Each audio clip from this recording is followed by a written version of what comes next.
when you think about it, though, there are something on the order of, I forget the number now, 66 6 trillion, something to that effect, galaxies. It's mind-boggling, the number, certainly, of planets, let alone so-called exoplanets, that have been identified. And obviously, there's life elsewhere, and certainly much more advanced life. The hypothesis is such that they're coming here from there. And of course, one has to consider quantum physics and the wormhole theories that have been proposed. Um, and many leading physicists, like Einstein, for one, believe that wormholes allow them to get here from there in a blink of an eye, in the folding of space, and thus you reduce distance considerably. So, maybe so. Yet to be proven, but theoretically a possibility. Multiverse, again, leading theorists, as I mentioned earlier, believe that alternative realities exist that coexist with ours. Some benign, maybe some not benign, which may account for the horrific experiences many individuals do report to have. And you have had direct personal communication with them. And you know firsthand and how traumatizing it can be. We don't know, obviously, why that is the case, what that objective was on their part, but all their objectives may be, and they may certainly be very different.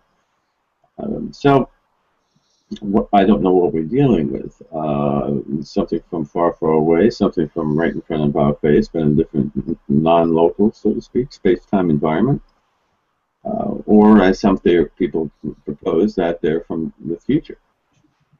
This is something that Stephen Hawking, a contemporary leading theoretical physicist, contends is, in his mind at least, based on his experiments, or math, shall we say, impossible. Doesn't mean he's right.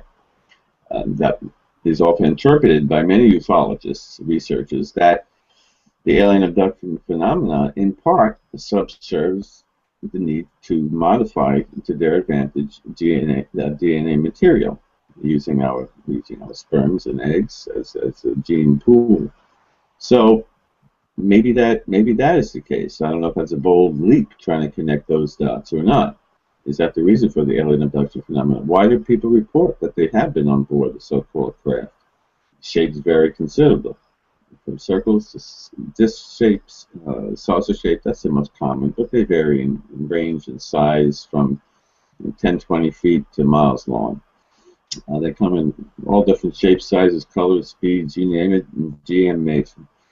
So, but people have unusual encounters, not necessarily only being on a physical craft, which they have described in detail. And pilots have described this in detail. Okay, we learned something about their physical maneuverability, their physical size, shape, color, kinematic behavior. That tells us something. A piece of grain on all the sands of all the beaches. It's informative. But the point here is that what? We simply need to address prospective approaches along the lines we're talking about. Focus more on the human element.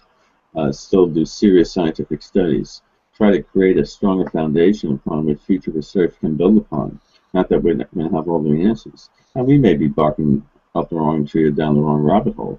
I'm not entirely sure, but I think based on historical evidence, given that we have evolved relatively very slowly, despite many decades of research since the 40s and 50s, that we consider taking a different qualitative, personal approach, something that has been done very, very little in the past by noted researchers in the field, ufology groups. There's been one study done by Martin and Stoner a few years back, a questionnaire to maybe 25 individuals who claim to have had contact. This is also hypnotic regressive therapy, which is okay. And the point is, the majority of subjects reported quite unique experiences relative to a normalized control group of non-experiencers. So, indication something is going on. Okay, we got to take that to the next level, which Free is attempting to do.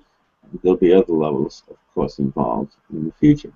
But this is the direction we go. I know we've said this 2-3 times again, but I think this is the most strongest urgent message that I think has to be gotten across. I'm not unique in this respect. I'm just one person of a few others, maybe more, who advocate along the same lines. And I appreciate the opportunity to share my perspectives, which can certainly be completely off base. I'm the first one to admit that. But the readers of my book, the listeners of the show, um, will obviously be in the position to judge.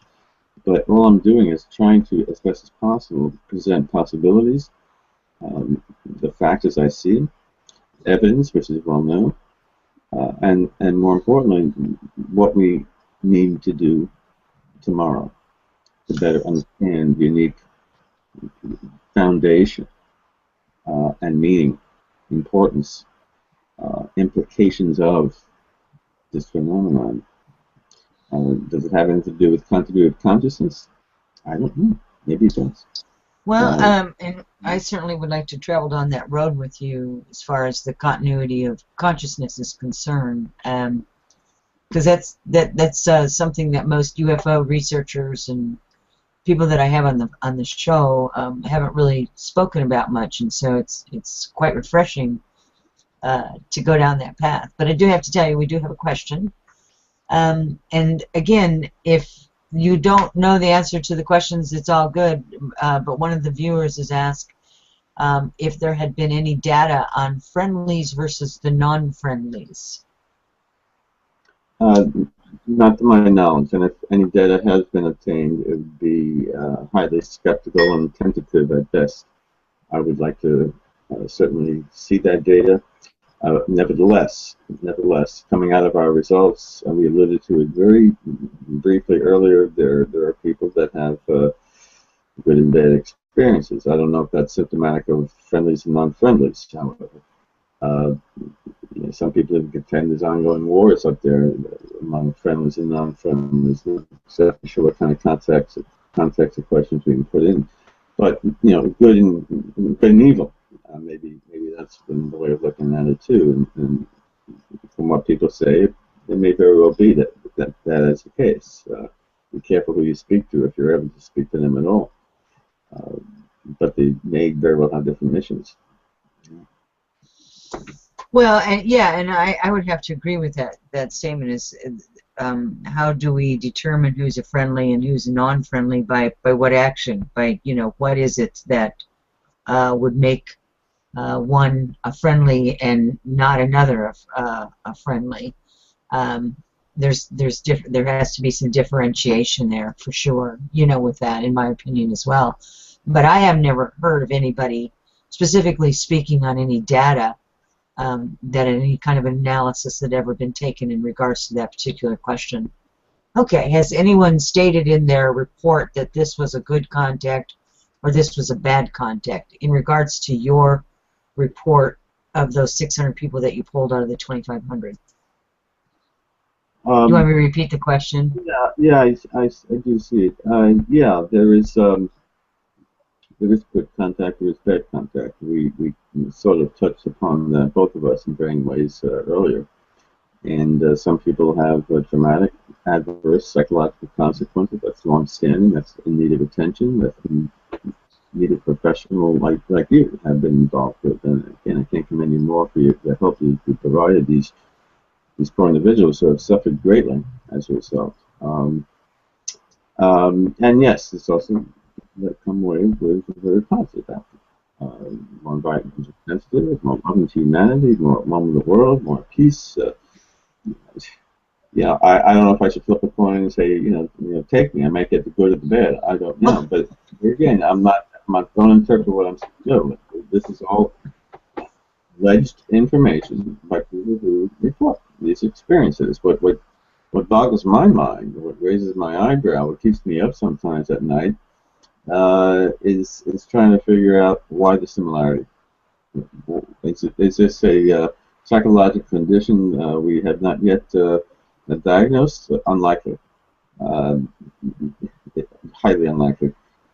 There's evidence of some type of form of interaction throughout millennia in varying ways that's unique at the times. I understand that. And this type of evidence too is part of what we're experiencing now. I think. I can't say 100%, but I'm trying to connect the damn dots. And there's a hell of a lot of dots, if I may say, out there. That's difficult to maneuver, tie a visible string between them all. So it's a reasonable question. There are some very preliminary, highly tentative data associated with the question that was asked. And that's actually a really good question. We have another one coming in. Do the numbers of reports that substantiate common descriptions give validity to the common stories? We have not yet analyzed that. What is that word? Substantiate common descriptions give validity to common stories. I mean, is there a relationship between the type of species and the type of outcome experienced by?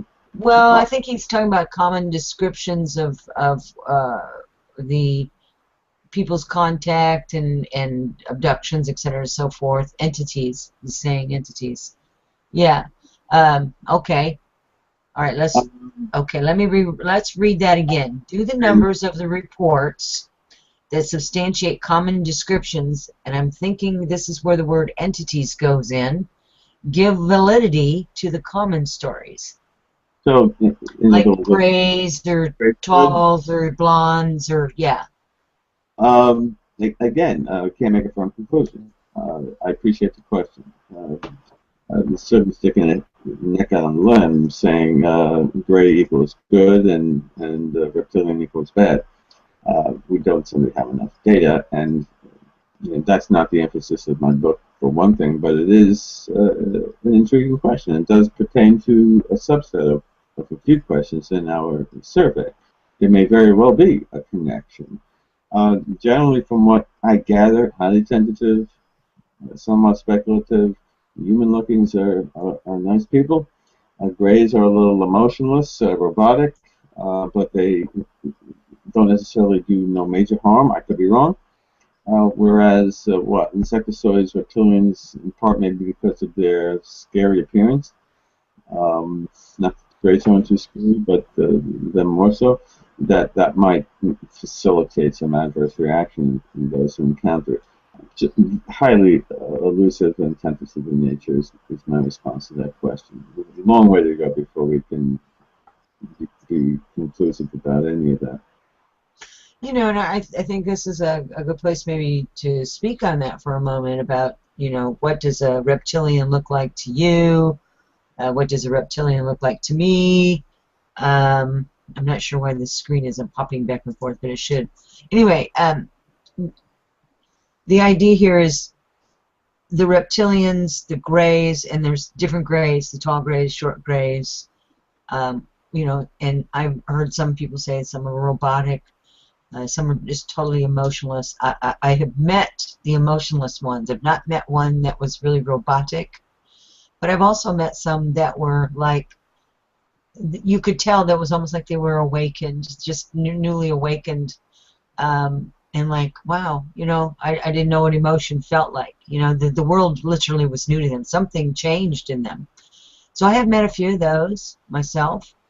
And the reptilians are very interesting because they come in all shapes and sizes. When you look at our reptilian world here on this world, they come in all shapes and sizes and colors, and some you got to be careful of because they will bite you and you will die. And some are just completely harmless and they're beautiful to look at, right? I think that is the way of all species.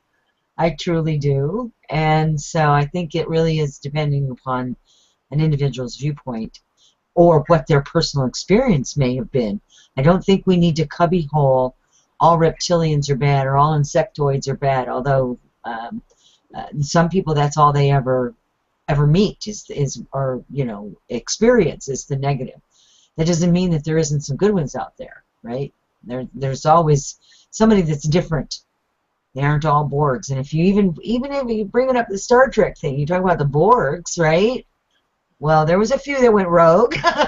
There's always going to be some in the species, no matter how they were raised or their belief system or whatever. So I don't think across the board that you can say that any race, any species, is going to be 100% one way or the other, ever. Because then it takes away the individuality. And that is the random factor that's part of the whole physics thing that we can't understand. What makes people different, even if they're the same all the way down? What makes them different, right? It's to me, that's more fascinating than anything, is figuring that portion of it out. Well, I'm also fascinated as to why some people have such experiences and why some people don't. Is it a random thing? Why people see some report seeing some species, some report seeing others? Maybe because that is the case. But why the similarity that these people report in great detail images, or descriptions, I should say, of certain type of beings that fit the mold of the others report? I know we could all watch the same movies, listen to the same thing, E.T. Phone Home. Is it a psychocultural hypothesis? Some contend that it is. We have our skeptics out there. Yeah, to a certain degree, and some it is. But some fantasy prone and schizotypical, whatever the term is, yeah, some percentage are, but etc. But there certainly are a certain percent of so-called normal individuals, whatever that means, well balanced within the bell curve, the right part of the bell curve, and they say the same kinds of detailed experiences that others, many thousands of others, say. So that again is that heavy-duty science? No, no, but it makes me question why. Is there an underlying neuropsychological, physiological abnormality that we have yet to uncover that gives rise to these kinds of unique experiences? Probably not. The scientific community thinks so. Probably so. Is there a drug to treat that? We'll find one, but in the meantime, let's give this to you, and you calm down and sit back, and we'll write in your record that psychotic term, whatever. It's so sad. It's so sad. They think everyone's delusional. Yeah, and to a large extent that's the case, which is part of the major problem. This should not be regarded as a pseudoscience. This should not be regarded as a new age thing. Serious scientists must sit back and do the necessary kind of work, if at all possible, to do, to try to advance our understanding of what's going on in maybe a more legitimate, valid way than what has ever been done prior. So we don't need those ongoing investigations, those ongoing TV shows. They're all fun. They're all interesting. You know, I watch it over, you know, Say Yes to the Stress or something like that. And the food, whatever. So you know, there's some room for it, but people think that that's all there is to ufology. The scientific community, political community denounce us, you know, people that are involved in research, organizations involved, as being pseudoscience, and in part it is. It does lack the scientific rigor that's required to address our better understanding of the phenomenon. Well, okay, and addressing that portion of it, when you say that, would you say, well, first of all, I think, you know, now that I sit here and think about it, I'm probably going to answer my own question here. Because the UFO phenomenon was kept away from the public when, you know, during the Roswell, and even before the Roswell crash, it was kept away from the public and covered up, and, you know, lies, you know, the big lies began. I think that's probably one of the reasons why there isn't any more research into it, as far as for the general public is concerned, to help the people that are having the experiences or being abducted, or, you know, giving the hard evidence. Because under the, you know, Freedom of Information Act, you know, a lot of researchers that have went out and picked up these documents that are now being able to be released and are redacted. Every one of them. There's no information in them whatsoever. So it becomes useless in that sense, and research is necessary. How do we get there from here based on the actions of the government and those in charge and what they have done to cover this phenomenon up to begin with? How do we get there? How do we get the money for the research? How do we get that hard evidence? What do we do? We can't throw the evidence down their throat and say, here it is, it's real, give us the money, support us. Many people in the government are sensitive to it, but and they want to support it, are believers. But which politician is say, the day before election day, I believe in UFOs and want to fund MUFON, allocate state monies towards this, or something to that effect. They're not going to come out as supporters, except for a very few, for fear of being criticized as being unstable, possibly, by some people. So it can potentially jeopardize their career if they jump in this direction. We can, I think, all understand that, as well as the academic community in general. There are exceptions. As well as military officials and service individuals who reveal this many years after their retirement through the Disclosure Project. But through the Freedom of Information Act, you're exactly right. Redacted, redacted, redacted. There are, however, some memos that have been released, written by high-ranking military officials, pilots, and others in terms of government and the military, as well as civilians, who have gone on the record, and their memos, their evidence has been revealed in various ways, facilitated through the Freedom of Information Act, which obviously indicates that it was a matter of considered great concern to the military and government back from the 40s on. That's a fact. They knew something was going on. In part, they thought maybe Russia had a secret weapon. And Russia thought, in part, that we may have had a secret weapon. And during the Cold War, throughout the 50s, this cat-and-mouse game that so-called UFOs tended to perform, unless there was some advanced military craft that existed then as well as now doing these kinds of feats, which is highly, highly, highly unlikely.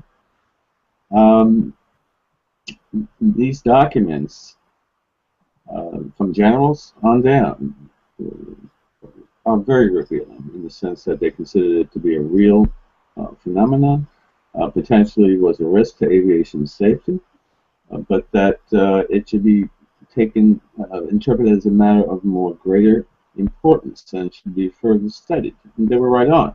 They were. Here again, was it withheld for so many years? Of course. Was that a conspiracy? Maybe. Was that up to politics? Yeah, maybe. I don't care what you call it.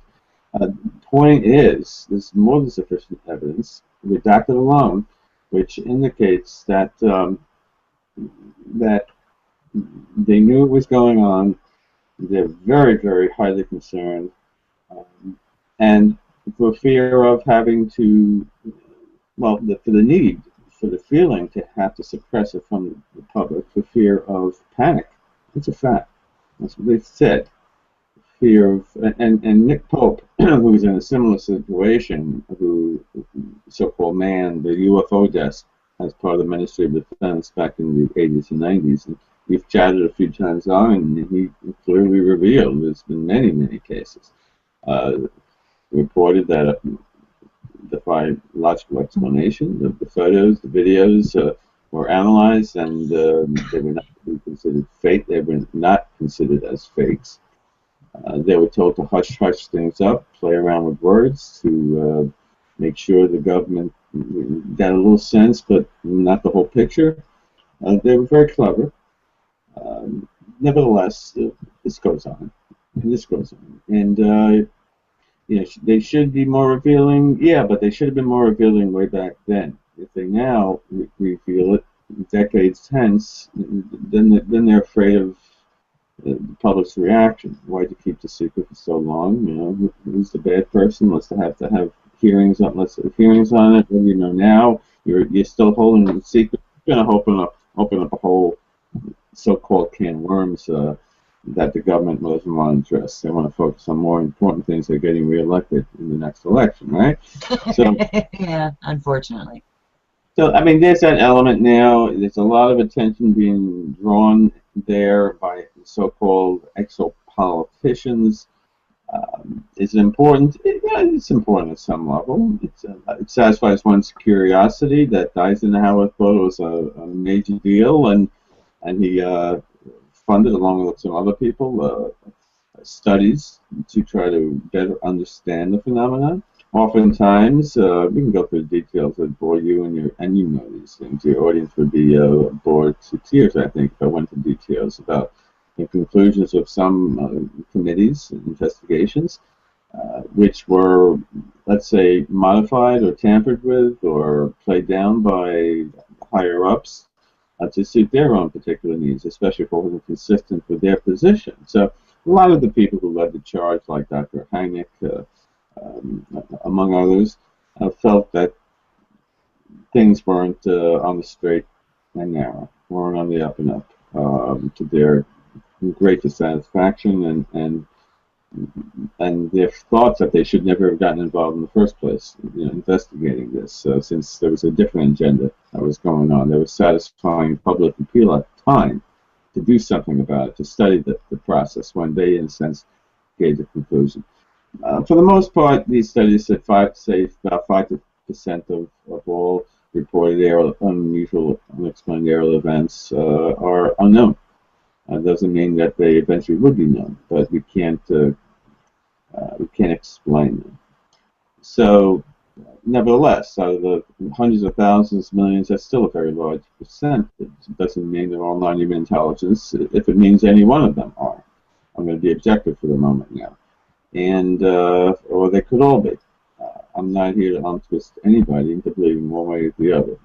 Via my book, present the facts. I give some 2 cents worth of my position on things, yes, but for the vast majority of times, I attempt at least to let the reader interpret the information his or her own self. And I think that's the way it should be presented, because there's a ton of sense and there's a ton of nonsense out there in the literature, in all fields, not unique only to ufology, although I think in ufology there's more of that. I should say nonsense. And where my book falls in the spectrum is up to for the reader to decide. But it's hard to know how to separate fact from fiction, and that's sense from nonsense. It truly is.